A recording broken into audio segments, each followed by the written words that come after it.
नमस्कार दोस्तों, मैं दीपक कुमार वर्मा आपके अपने YouTube channel success for everyone पर आपका हार्दिक अभिनंदन करता हूं। मैं आज पहली बार यूट्यूब पर वीडियो बना रहा हूं। हो सकता है मैं अन्य यूट्यूबर्स की तरह अपने वीडियो को सही तरीके से आपके सामने प्रस्तुत न कर पाऊं, लेकिन मैं अपनी तरफ से पूरी कोशिश करूंगा। तो आइए अपने चेहरे पर मुस्कान लाइए और अपने सभी साथियों को जोड़ लीजिए और आइए वीडियो की शुरुआत करते हैं एक मोटिवेशनल कोट के साथ। यूं ही नहीं मिलती राही को मंजिल, एक जुनून सा दिल में जगाना होता है। यूं ही नहीं मिलती राही को मंजिल, एक जुनून सा दिल में जगाना होता है। पूछा चिड़िया से कैसे बना आशियाना, बोली भरनी पड़ती है उड़ान बार बार, तिनका तिनका उठाना पड़ता है। आज हम 31 अगस्त 2020 को BSTC का जो पेपर हुआ था उसके हिंदी के प्रश्नों पर चर्चा करने वाले हैं और हम यहाँ पर प्रश्न के उत्तर के साथ साथ अन्य ऑप्शन पर भी चर्चा करेंगे। तो आइए पहला प्रश्न देखते हैं। असंगत विकल्प चुनिए। अभि, धन, नि, धन, आस बराबर अभिन्यास। इस शब्द में अभि उपसर्ग हैं, नि उपसर्ग हैं और आस शब्द हैं। नि और आस, नि प्लस आस से न्यास बनता है जो कि यण संधि का उदाहरण है, और न्यास में अभि उपसर्ग जुड़ने पर अभिन्यास बनता है। तो ये विकल्प बिल्कुल सही हैं। विकल्प नंबर बी, अभि, धन, वि, धन, आप्ति बराबर अभिव्याप्ति। इसमें भी अभि उपसर्ग हैं, वि उपसर्ग हैं और आप्ति शब्द में वि उपसर्ग के लगने से व्याप्ति बनता है और यह भी यण संधि का उदाहरण है। व्याप्ति में अभि उपसर्ग लगने पर अभिव्याप्ति बनता है। ये विकल्प भी बिल्कुल सही हैं। विकल्प नंबर सी, सु प्लस स्तु प्लस अ बराबर सौष्ठव। संधि व्यंजन संधि का एक नियम है जिसमें ई या उ के बाद स्थ शब्द आए तो उसका इष्ठ हो जाता है, मूर्धन्य शकार वाला इष्ठ हो जाता है। तो सु धन स्तु से सुष्टु बन गया और अप्रत्यय लगने से सौष्ठव बन गया। अप्रत्यय जब भी किसी शब्द के अंत में लगता है तो शब्द शुरू का उ या बड़ा उ और ओ औ में बदल जाता है और जुड़ने वाले शब्द का स्वर रहित होकर अप्रत्यय उसमें जुड़ जाता है। तो यहाँ पर सु प्लस स्थु से सुष्ठु बनेगा और सुष्ठु में अप्रत्यय लगने से सौष्ठव बनेगा। तो ये विकल्प भी बिल्कुल सही हैं। चौथा विकल्प है अनु, धन, स, धन, अंग, धन, इक बराबर आनुषंगिक। यहाँ पर जो आनुषंगिक शब्द बना हुआ है ये तो बिल्कुल सही है, लेकिन इसमें एक गलती है। अनु, धन, संग, धन, इक ये होता तो ये विकल्प भी बिल्कुल सही माना जाता, लेकिन स, धन, अंग का मतलब है यहाँ पर तो दीर्घ संधि हो रही है। स, धन, अंग सांग होगा और ऐसा इस विकल्प में कहीं नहीं मिल रहा है और गलत हो जाता है ये। अनु, धन, संग में एक प्रत्यय लगने से आनुषंगिक बनेगा जो कि बिल्कुल सही बनता, लेकिन यहाँ पर विकल्प में स, धन, अंग होने से गलत हो गया है। संग का संधि विच्छेद करते हैं तो सम, धन, ग होता है, इसलिए यहाँ पर इस प्रश्न का उत्तर हो जाएगा ऑप्शन नंबर डी। पहले का आंसर ऑप्शन नंबर डी। आइए नेक्स्ट क्वेश्चन पर चलते हैं। रामायण शब्द में प्रयुक्त प्रत्यय कौन सा है? आपको पता ही होगा रामायण शब्द राम, धन, अयन पढ़ा ही होगा संधि विच्छेद में। तो इसमें सीधा सीधा ऑप्शन नंबर बी दिख रहा है, अयन प्रत्यय हैं।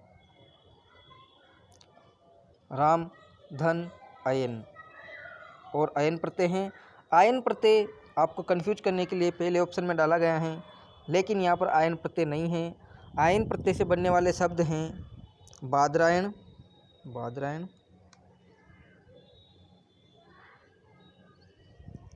और भी वात्स्यायन शब्द भी आयन प्रत्यय से बनता है और रामायण शब्द में अयन प्रत्यय हैं। यन जो कि कोई मतलब ही नहीं है और यण इससे भी कोई मतलब नहीं है। तीसरा क्वेश्चन और पेपर का 173वां प्रश्न, निम्नलिखित में से कौन सा शब्द निसंग का पर्यायवाची नहीं है। क्वेश्चन को ध्यान से पढ़ना है, नहीं ये पूछा है यहाँ, अर्थात 3 विकल्प ऐसे हैं जो निसंग के पर्यायवाची हैं। पहला है सुरक्षित, दूसरा है निर्भय और तीसरा ऑप्शन है निश्चिंत और चौथा है निसंग।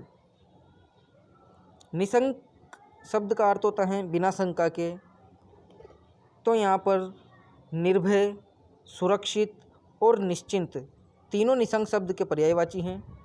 निश्चिंत का मतलब बिना चिंता के, निर्भय का मतलब बिना भय के, बिना डर के, और सुरक्षित का मतलब होता है सुरक्षा के साथ या बिना असुरक्षा के, कह सकते हैं इसे।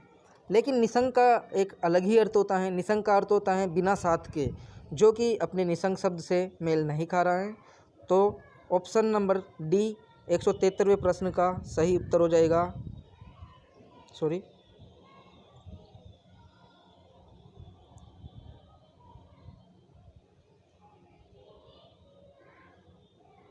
ऑप्शन नंबर डी 173वें प्रश्न का सही उत्तर हो जाएगा।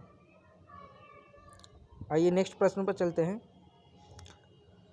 174वां प्रश्न है, बैठ गए सब तरुछाया में पंक्ति में रेखांकित शब्द का शुद्ध रूप होगा। यहाँ पर तरुछाया रेखांकित शब्द है। ऑप्शन है ए तरु छाया, ऑप्शन बी में भी तरु छाया, ऑप्शन सी तरु छाया, ऑप्शन डी तरु छाया। दिखने में सारे ऑप्शन एक जैसे लग रहे हैं, लेकिन यहाँ पर व्यंजन संधि का प्रयोग हुआ है।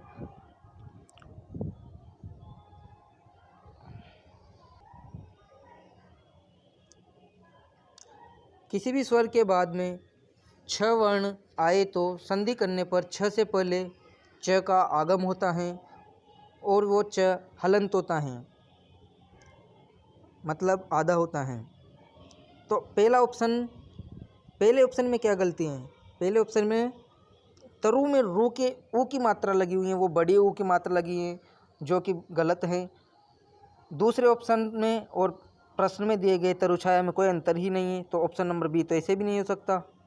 ऑप्शन नंबर 3 को ध्यान से देखिए, इसमें छोटे ऊ की ही मात्रा लगी हुई है र में, और छाया शब्द के पहले च का आगम हो गया है, जो कि अभी जैसा कि बताया है व्यंजन संधि में किसी भी स्वर के बाद में छ वर्ण आने पर च का आगम हो जाता है। तो ऑप्शन नंबर सी इस प्रश्न का सही आंसर हो जाएगा। ऑप्शन नंबर सी तरु छाया।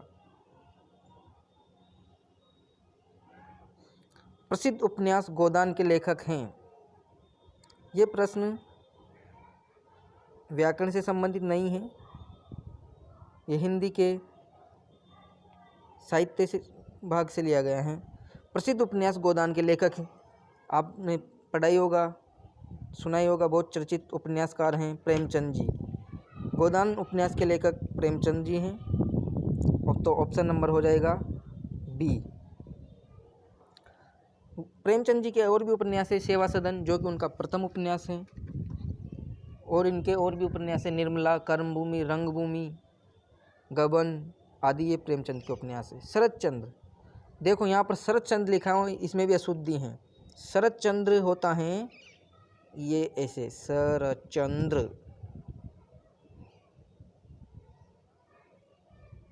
ये सही होता है शरद चंद्र। तो हमें ऐसे भी ध्यान रखना पड़ेगा, शब्द शुद्ध अशुद्ध का भी ध्यान रखना पड़ेगा। शरद चंद्र और एक है अमृता प्रीतम। तो हम शरद चंद्र के उपन्यास के बारे में बात कर लेते हैं। शरद चंद्र के भी उपन्यास हैं, वो हैं देवदास, चरित्रहीन, श्रीकांत, ये शरद चंद्र के उपन्यास हैं। अमृता प्रीतम के उपन्यास हैं 5 बरस लंबी सड़क, 49 दिन, अदालत आदि अमृता प्रीतम के उपन्यास हैं। आइए नेक्स्ट क्वेश्चन पर बढ़ते हैं। क्वेश्चन नंबर 176 और अपना क्वेश्चन नंबर 6, यदि मन लगाकर काम करोगे तो सफलता प्राप्त करोगे। वाक्य का प्रकार बताइए। वाक्य के साधारण वाक्य, मिश्र वाक्य, संयुक्त वाक्य सभी तीनों। तो इस प्रश्न में है, इस प्रश्न में यदि और तो दिख रहा होगा आपको। जिस भी वाक्य में यदि और तो का जो सो का संबंध आता है उसमें मिश्र वाक्य होता है, तो इस प्रश्न का ऑप्शन नंबर बी सही आंसर हो जाएगा, मिश्र वाक्य। आइए नेक्स्ट क्वेश्चन पर बढ़ते हैं। क्वेश्चन नंबर 177, निम्नलिखित में से तत्पुरुष समास का उदाहरण है? आशातीत, यथाशक्ति, प्रतिदिन, आमरण। 177 नंबर क्वेश्चन का सही आंसर हो जाएगा ऑप्शन नंबर ए, आशातीत। आशातीत में तत्पुरुष समास है और इसका समास विग्रह होगा आशा से अतीत। आइए हम बाकी ऑप्शन पर भी चर्चा करते हैं। यथाशक्ति, यथाशक्ति में अव्ययीभाव समाज है, समास विग्रह होगा शक्ति के अनुसार। प्रतिदिन, प्रतिदिन में भी अव्ययीभाव समास है और इसका समास विग्रह होगा दिन दिन या हर दिन। आमरण, आमरण शब्द में भी अव्ययीभाव समास ही है और इसका समास विग्रह होगा मरने तक। आइए अगले क्वेश्चन पर। सरस का विलोम शब्द है, बहुत सीधा प्रश्न। सरस का विलोम शब्द है नीरस, इसमें कुछ सोचना ही नहीं है। तो 178 में नीरस पहला ऑप्शन ही राइट है। आइए लेकिन हम ऑप्शन पे भी चर्चा करते हैं। निर्जल, निर्जल का विलोम शब्द होगा सजल या फिर जल। जहाँ परीक्षा में कहीं भी ऑप्शन में जो भी दिखे वो सही मान लेना। वैसे निर्जल का सही विलोम शब्द सजल होगा। निरी शब्द का विलोम होगा ईह। ईह शब्द में निर प्रत्यय लगने निर उपसर्ग लगने से निरी शब्द बना है। दुर्गम का विलोम होगा सुगम। तो 173 वाले नंबर वाले क्वेश्चन का आंसर हो जाएगा नीरस।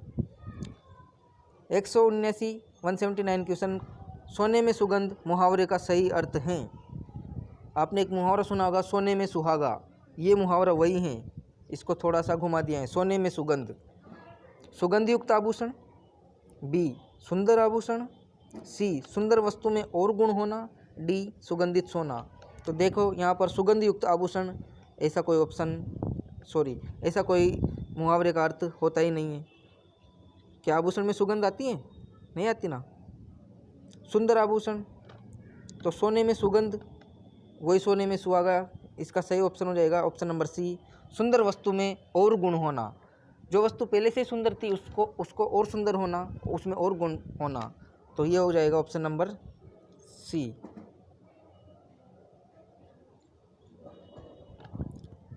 आइए अगला क्वेश्चन देखते हैं। क्वेश्चन नंबर 180, अग्नि का पर्याय नहीं है। यहाँ पर भी नहीं है पूछा गया है। इसका मतलब है 3 शब्द यहाँ पर ऐसे हैं जो अग्नि के पर्यायवाची हैं और एक शब्द हैं जो अग्नि का पर्यायवाची नहीं है। हम पीछे से देखते हैं। कृषाणु, कृषाणु शब्द में अग्नि का ही पर्यायवाची है। वहनी, यह भी आग या अग्नि का पर्यायवाची है। पावक, यह भी अग्नि का पर्यायवाची है। अग्नि के और पर्यायवाची हैं अनल, हुतासन। लेकिन option number A Mayukh, Mayukh अग्नि का पर्यायवाची नहीं है। मयूख किरण का पर्यायवाची है। तो 180 नंबर के क्वेश्चन का आंसर हो जाएगा ए नंबर ऑप्शन। नेक्स्ट क्वेश्चन, कौन सा समस्त पद मध्यम पदलोपी तत्पुरुष का उदाहरण नहीं है?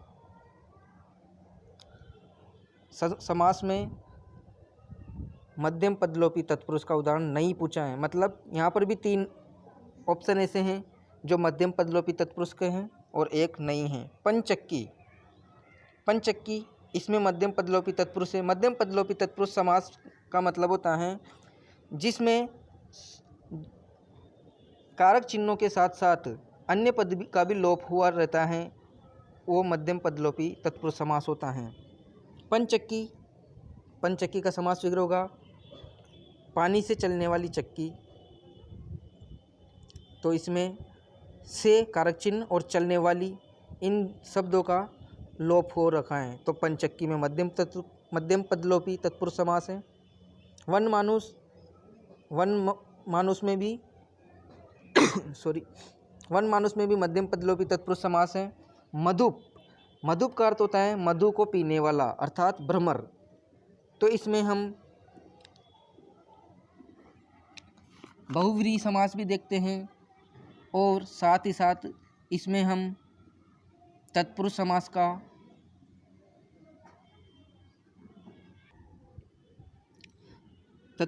का उपपद तत्पुरुष समास भी देखते हैं। ऑप्शन में जो भी हो उसको सही माना जाएगा। तो अपना इस क्वेश्चन का आंसर हो गया ऑप्शन नंबर सी। डी विकल्प को भी देख लेते हैं, घृतान घी में पका हुआ अन्न। तो यहाँ पर भी में कार चिन्ह और पका हुआ इन दोनों का लोप हो रखा है, तो ये भी मध्यम पदलोपी तत्पुरुष का उदाहरण है। तो ऑप्शन नंबर सी इस क्वेश्चन का सही आंसर हो जाएगा। 181 वाले क्वेश्चन का आंसर मधुप। नेक्स्ट क्वेश्चन, किस विकल्प में ईय प्रत्यय का प्रयोग नहीं हुआ है?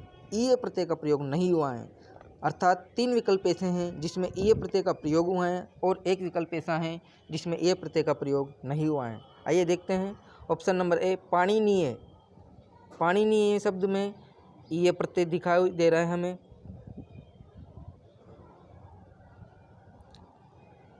पाणिनि में ईय प्रत्यय लगने से बन जाएगा पाणिनीय। विचारणीय, विचारणीय शब्द बना है विचार प्लस अनीय। तो इसी शब्द में अनीय प्रत्यय हैं और ईय प्रत्यय नहीं है।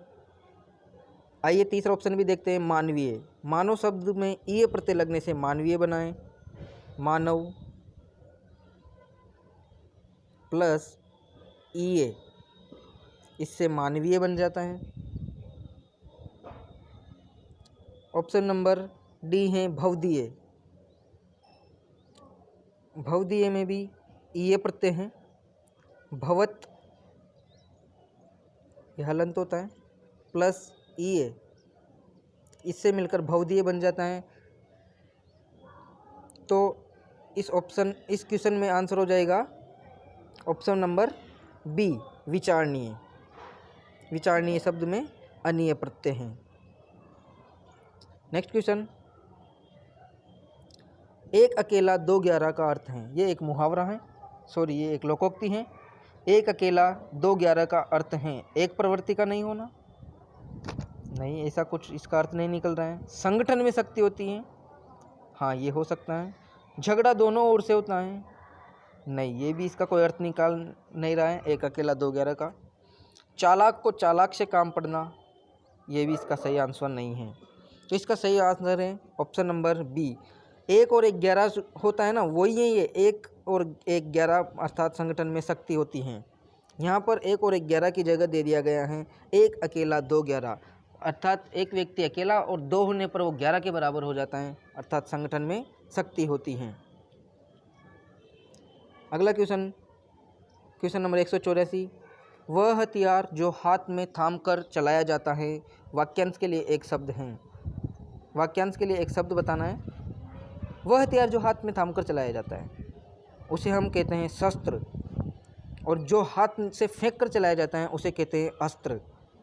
तो ऑप्शन नंबर ए में अस्त्र, ऑप्शन नंबर बी शस्त्र, ऑप्शन नंबर सी ढाल, ऑप्शन नंबर डी चक्र। तो यहाँ पर हमें साफ साफ दिखाई दे रहा है ऑप्शन नंबर बी शस्त्र इस क्वेश्चन का राइट आंसर हो जाएगा। वह हथियार जो हाथ में थाम कर चलाया जाता है शस्त्र, और हाथ से फेंक कर चलाया जाता है उसे कहते हैं अस्त्र। आइए नेक्स्ट क्वेश्चन पे चलते हैं। अनंग शब्द का अर्थ है अन, धन, अंग, इससे मिलकर बनाए अनंग। अंग उपसर्ग का अर्थ होता है नहीं और अंग का अर्थ होता है शरीर। तो यहाँ पर हम देखते हैं कौन सा ऑप्शन इसका सही आंसर होगा। बिना नग के, तो नहीं या बिना सब अर्थ इसका होता है, लेकिन नंग इसका हो नहीं रहा तो नग नहीं होगा। बिना नग का तो अनग होता तब मानते। नासिका रहित, नासिका रहित का अर्थ है नाक रहित होना, तो यहाँ पर नाक जैसा कोई अर्थ ही नहीं निकल रहा है तो ये भी नहीं होगा। बिना शरीर का, हाँ ये इसी का ऑप्शन है, यही इसी का उत्तर सही है। अन प्लस अंग, अंग का अर्थ शरीर और अन का अर्थ नहीं या बिना से लेते हैं, तो बिना शरीर का अनंग। मिथ्या ज्ञान का अर्थ आप जानते ही हो, मिथ्या मतलब झूठ, झूठा ज्ञान। तो यहाँ पर ऑप्शन नंबर सी सही आंसर हो जाएगा।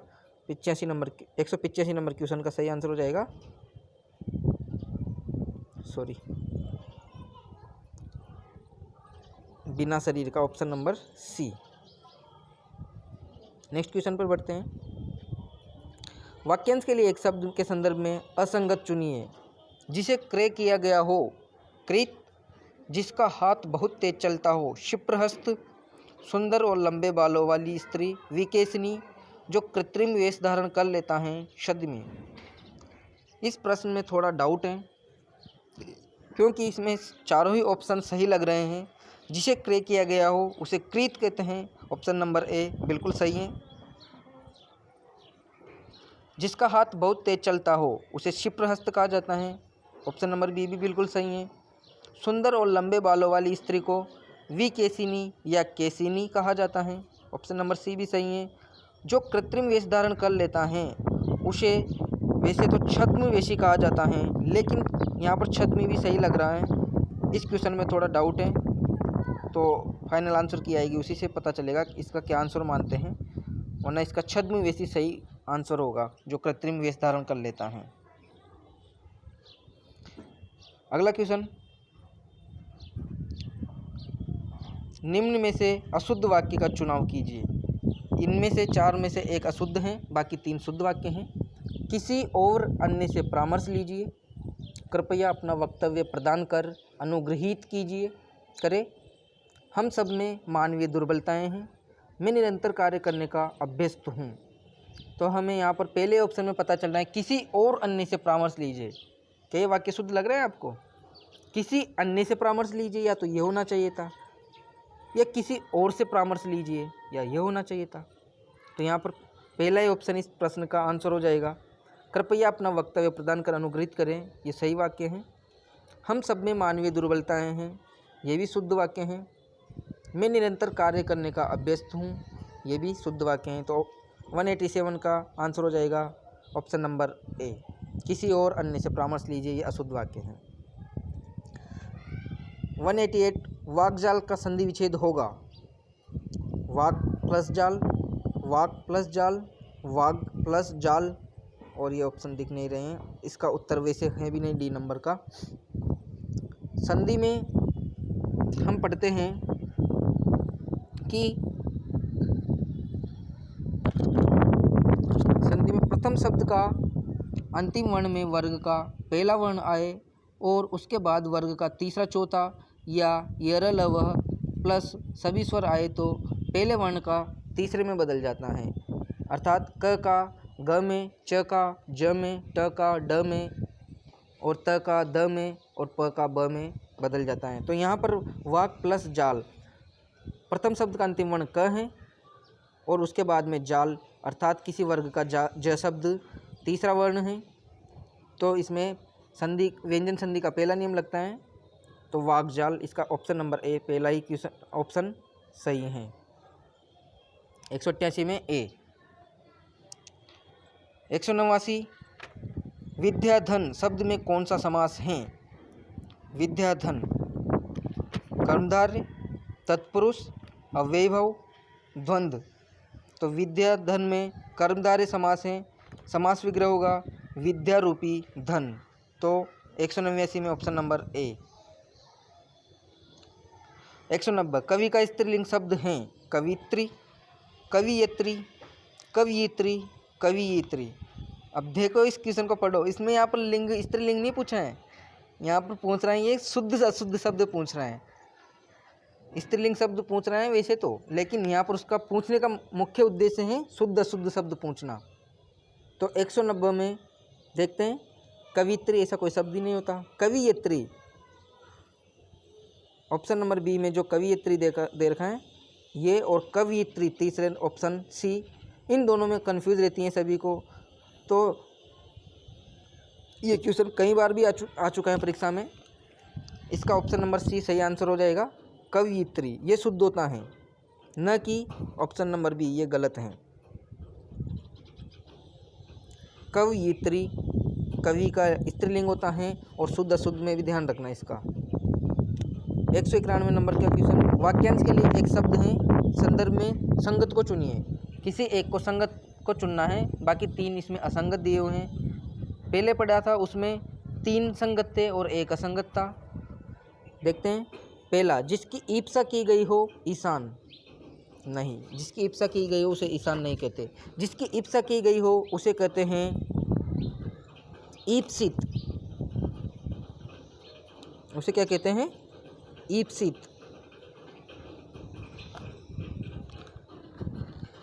ऑप्शन बी, जो छाती के बल चलता हो उत्क्षिप्त नहीं, उसे उत्क्षिप्त भी नहीं कहते।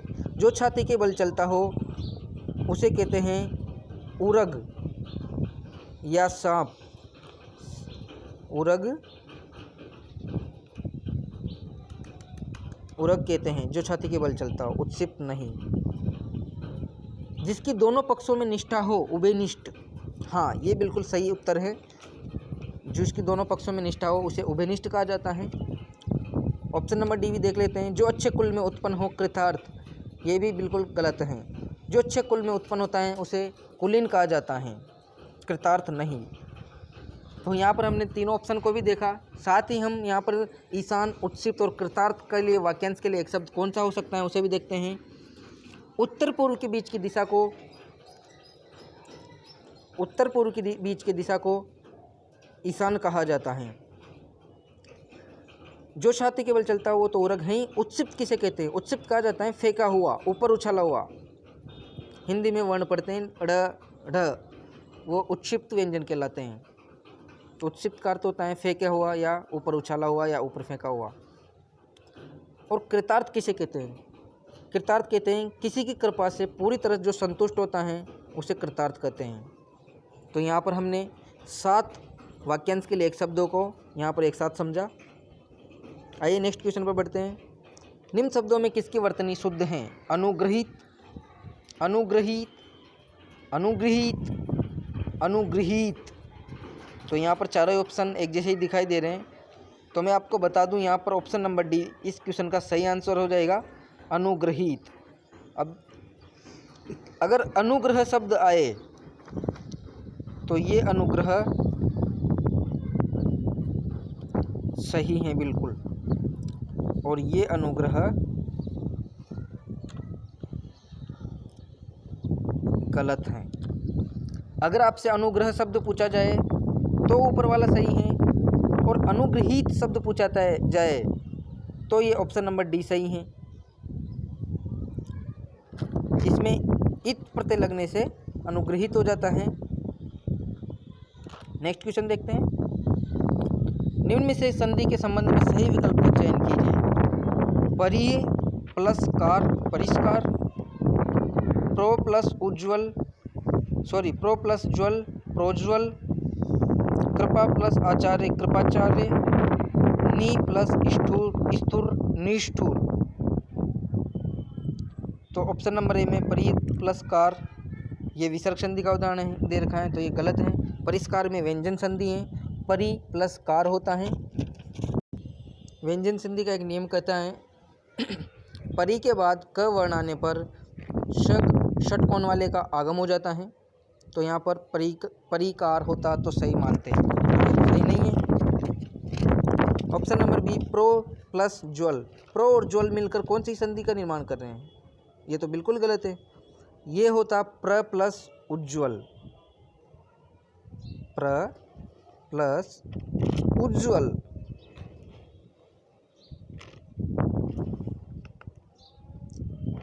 तब बनता प्रोज्वल।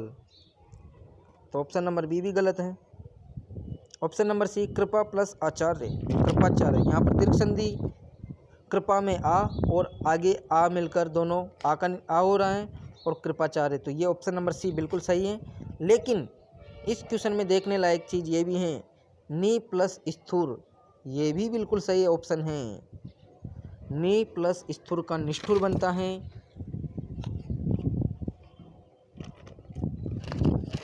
जैसा कि मैंने पहले ही प्रश्न में बताया था कि ई या ऊ के बाद स्थ शब्द आता है, उसका ष्ठ बन जाता है। तो नी प्लस स्तुर का निष्ठुर भी सही है, तो इसका ऑप्शन नंबर डी भी बिल्कुल सही है और ऑप्शन नंबर सी भी इसका सही है। अब देखते हैं आंसर की में क्या माना जाता है, क्वेश्चन डिलीट होता है या किसी एक को सही माना जाता है। आइए नेक्स्ट क्वेश्चन 194, किस विकल्प में इत प्रत्यय का प्रयोग, एक मिनट, किस विकल्प में इत प्रत्यय का प्रयोग तदित रूप में हुआ है? कौन से रूप में हुआ? तदित रूप में। मापित, लिखित, याचित, दुखित। एक शब्द है जिसका प्रयोग तदित रूप में हुआ है, बाकी 3 शब्दों का प्रयोग यहाँ पर कृत प्रत्यय के रूप में हुआ है। मापित, मापना प्लस इत, इत प्रत्यय तो इनमें चारों में ही है, लिखित में, मापित में, याचित में, दुखित में, चारों में ही इत प्रत्यय हैं, लेकिन यहाँ पर पूछा जा रहा है तदित रूप में कौन सा है। तो मापना प्लस इत, क्रिया के बाद में जो प्रत्यय लगते हैं वो कृदांत प्रत्यय कहलाते हैं। तो यहाँ पर मापना प्लस इत, तो ये तो मापना तो एक क्रिया है, तो इस प्रश्न का उत्तर ये तो नहीं हो सकता।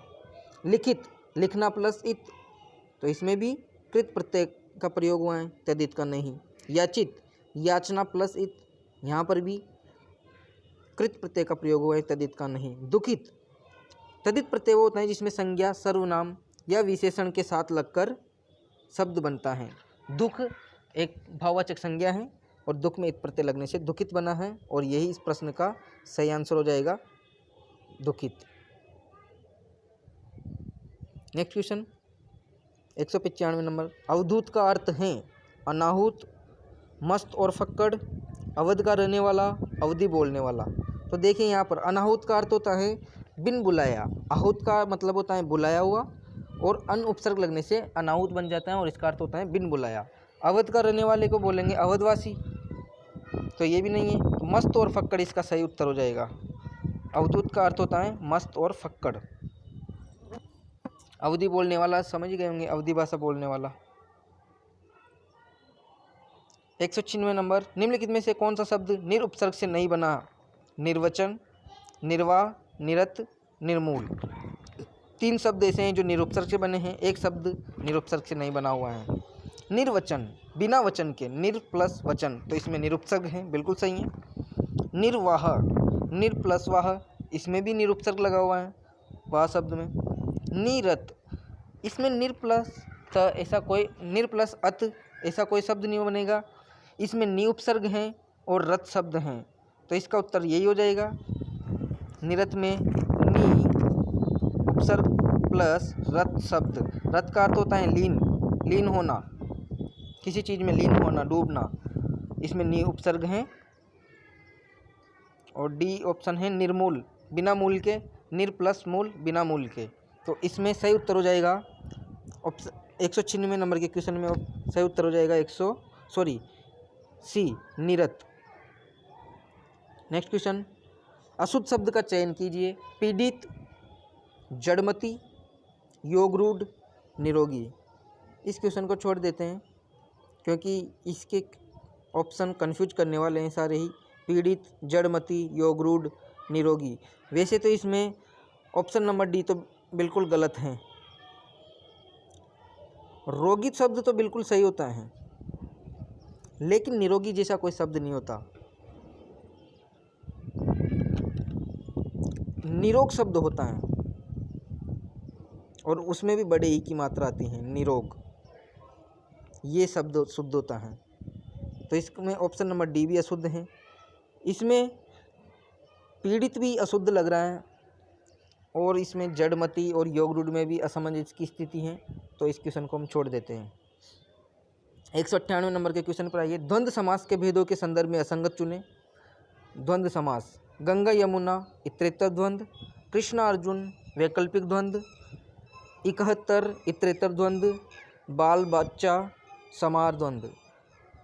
इतरेतर द्वंद्व वो होता है जिसमें और, तथा, एवं आते हैं। आपको द्वंद्व समास का पता ही होगा, इसमें और, या, अथवा, एवं इत्यादि ऐसे शब्द समास वगैरह करने पर शब्दों के बीच में जुड़ते हैं। गंगा और यमुना, तो ये इतरेतर द्वंद्व का उदाहरण बिल्कुल सही है। कृष्ण अर्जुन, एक मिनट, कृष्ण अर्जुन, कृष्ण और अर्जुन, तो ये भी तृतीय द्वंद्व का उदाहरण है। और यहाँ पर असंगत पूछा है तो इसका ऑप्शन नंबर बी ही सही आंसर हो जाएगा। कृष्ण और अर्जुन वैकल्पिक द्वंद्व नहीं, इतरेतर द्वंद्व का उदाहरण है। ऑप्शन नंबर डी में दिया हुआ है बाल बच्चा, बाल या बच्चा, सॉरी बाल बच्चा इत्यादि या बाल बच्चा आदि, तो इसमें समार द्वंद्व है। समार द्वंद्व में इत्यादि और आदि शब्द का प्रयोग होता है और वैकल्पिक द्वंद्व में या अथवा का प्रयोग होता है। ऑप्शन नंबर सी 71, 1 और 70, 71, तो इसमें भी इतरेतर द्वंद्व बिल्कुल सही है। तो ऑप्शन नंबर बी 198 नंबर के क्वेश्चन का सही आंसर हो जाएगा। 199 क्वेश्चन का अंधे की लकड़ी मुहावरे का सही अर्थ है। मुहावरा दिया गया है अंधे की लकड़ी, निर्गुणी, जो निर्गुणी को कोई अमूल्य वस्तु अनायास प्राप्त होना, अंधे की लकड़ी का ऐसा कोई अर्थ नहीं निकल रहा है। जहाँ अव्यवस्था हो, ऐसा भी, ये भी बिल्कुल सही नहीं लग रहा है। एकमात्र सहारा, हाँ कहते हैं ना, ये तो अंधे के एक अंधे की लकड़ी है, एकमात्र सहारा,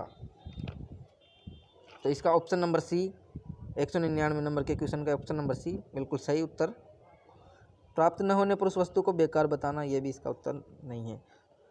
तो आइए हिंदी का और अपने इस वीडियो का आखिरी क्वेश्चन, निम्न में से कौन सा शब्द परिउपसर्ग से बना है। इसमें पूछा गया है परिउपसर्ग से बना है। 3 शब्द हैं जो परिउपसर्ग से नहीं बने हैं और 1 शब्द है जो परिउपसर्ग से बना है। परिधि, हाँ बिल्कुल सही, परिधि परिउपसर्ग से ही बना है। परि उपसर्ग में, सॉरी दी शब्द में परिउपसर्ग लगा के परिधि शब्द बना है, ठीक है। पराकाष्ठा, पराकाष्ठा में परिउपसर्ग बिल्कुल दिखाई नहीं दे रहा है, तो ऐसे पता चल रहा है। प्रदक्षिणा, ये भी ऐसे भी। परजीवी, कितना सीधा क्वेश्चन था। पराकाष्ठा में पराउपसर्ग है, पराउपसर्ग है, काष्ठ शब्द हैं और अप्रत्यय हैं, इनसे मिलकर बना है पराकाष्ठा। प्रदक्षिणा, इसमें प्रउपसर्ग हैं, यहाँ लिख देता हूँ, दक्षिण शब्द हैं और इसमें भी अप्रत्यय हैं।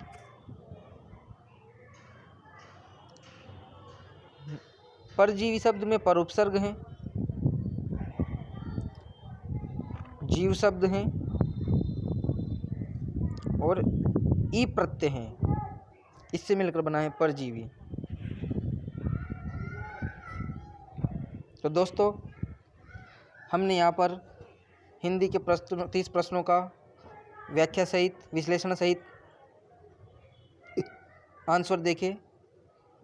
मैं उम्मीद करता हूँ आप लोगों को क्वेश्चन के आंसर समझ में आए होंगे। अगर आपको किसी क्वेश्चन में डाउट है तो कमेंट करके ज़रूर बताएं। हो सकता है मैंने जल्दबाजी में, या मैं कह रहा हूँ कि मैंने पहली बार वीडियो बनाया तो गलती से कोई ऑप्शन गलत बता दिया हो, उसके लिए मैं क्षमा प्रार्थी हूँ। लेकिन आपकी प्रॉब्लम का सॉल्यूशन ज़रूर कर दिया जाएगा कमेंट बॉक्स में। अगर कोई क्वेश्चन में आपको डाउट है तो ज़रूर उसको लिखें। तो इसी के साथ आप इस वीडियो को लाइक करिए, शेयर करिए और सब्सक्राइब करिए चैनल को सब्सक्राइब करके बेल आइकन को प्रेस करिए, जिससे आपको आने वाले वीडियो की नोटिफिकेशन मिल सके। मैं आपसे आशा करता हूं कि आपको वीडियो पसंद आया होगा। इसी के साथ मैं आपसे दीपक कुमार वर्मा विदा लेता हूं। थैंक्स।